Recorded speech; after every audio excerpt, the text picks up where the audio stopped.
Merci, nous sommes ici à la sous-préfecture de Niassia, dans le département de Ziguinchor. Troisième étape de notre tournée, de cette première journée de supervision du dispositif électoral dans la région de Ziguinchor. Après les étapes de Loudia-Wolof, mais aussi de la préfecture de Oussouye. Donc, ce que j'ai constaté sur le terrain me rassure et également me donne entière satisfaction quant aux dispositions déjà prises par les autorités administratives, en l'occurrence les préfets et sous-préfets concernés, et qui ont appliqué à la lettre les instructions de M. le ministre de l'Intérieur, qui s'est engagé auprès du peuple à faire en sorte que ces élections se tiennent dans d'excellentes conditions.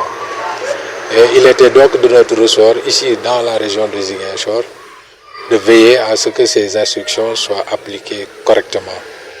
Alors en termes de résumé, ce qu'on peut retenir à l'issue de cette première journée, c'est que tout le matériel électoral nécessaire à la bonne tenue du scrutin le 17 novembre 2024 est déjà présent dans les préfectures et sous-préfectures.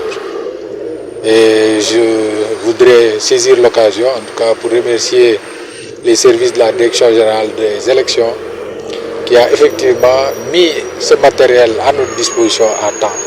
Parce que, comme vous le savez, pour ces élections, nous avons 41 listes en compétition, ce qui, du point de vue logistique, représente un gros effort en termes de vigilance, surtout pour veiller à ce que les bulletins de chacune des listes soient présents dans les différents bureaux de vote de la région de Ziguinchor.